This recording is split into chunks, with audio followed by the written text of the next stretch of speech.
पुढे एक ब्रेकिंग बातमी पाहूया। माणिकराव कोकाटे यांना सर्वोच्च न्यायालयानं दिलासा दिलेला आहे। उच्च न्यायालयाला 6 महिन्यांमध्ये निर्णयाचे निर्देश देण्यात आलेले आहेत। माणिकराव कोकाटे यांच्या 1995 मधील फसवणूक प्रकरणामध्ये सर्वोच्च न्यायालयाने महत्त्वाचा आदेश दिला आहे। कोकाटे यांची याचिका निकाली काढताना न्यायालयानं मुंबई उच्च न्यायालयाला त्यांच्या पुनरावलोकन याचिकेवर पुढील 6 महिन्यांच्या आत निर्णय घेण्याचे निर्देश दिलेले आहेत।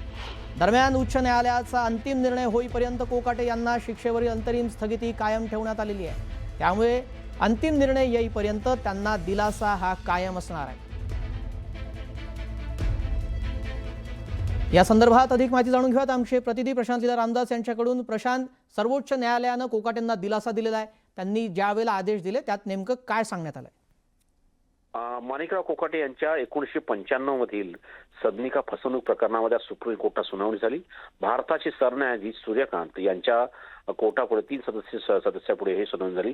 कोकाटे यांची याचिका जी आहे ती सुप्रीम कोर्टाने निकाली काढली आहे। त्यांनी म्हटलं आहे की मुंबई उच्च न्यायालयात याच्या पुनरावलोकन याचिकेवरती आगामी 6 महिन्यामध्ये आपण निर्णय घेण्याचे निर्देश त्यांनी दिले आहेत। दरम्यान उच्च न्यायालयाचा अंतिम निर्णय होईपर्यंत कोकाटे यांच्या शिक्षेवर ती अंतरिम स्थगिती आहे ती देखील त्यांना देण्यात आली, कायम ठेवण्यात आली आहे। त्यामुळे अंतिम निर्णय येतपर्यंत त्यांना एक मोठा दिलासा मिळाला आहे।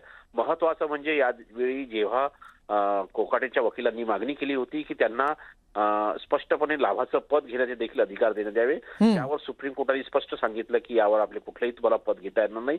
जोपर्यंत या संपूर्ण प्रकरणाचा निर्णय येणार नाही तोपर्यंत तुम्ही मंत्री होऊ शकत नाही आणि कुठलेही लाभाचं पद देखील घेऊ शकत नाही, असंही सुप्रीम कोर्टाने म्हटलं आहे। त्यामुळे आता मुंबई उच्च न्यायालयामध्ये काय निर्णय होतो हे पाहणं अतिशय महत्त्वाचं आहे। नक्कीच, धन्यवाद प्रशांत, आपण दिलेल्या सविस्तर माहितीसाठी।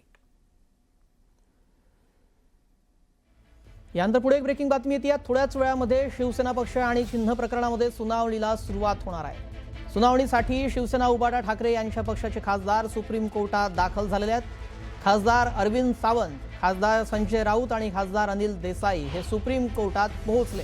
सुप्रीम कोर्टातील शिवसेना पक्ष आणि चिन्ह यावर सुनावणीसाठी खासदार संजय राऊत, खासदार अरविंद सावंत आणि खासदार अनिल देसाई इथे पोहोचल्यात। थोड्याच वेळामध्ये या संदर्भातली सुनावणी सुरू होणार। शिवसेना कुणाशी, हे चिन्ह कुणाला मिळणार, शिंदेंची की ठाकरेंशी, याबाबतची सुनावणी होणार आहे। थोड्याच वेळामध्ये या सुनावणीला सुरुवात होईल।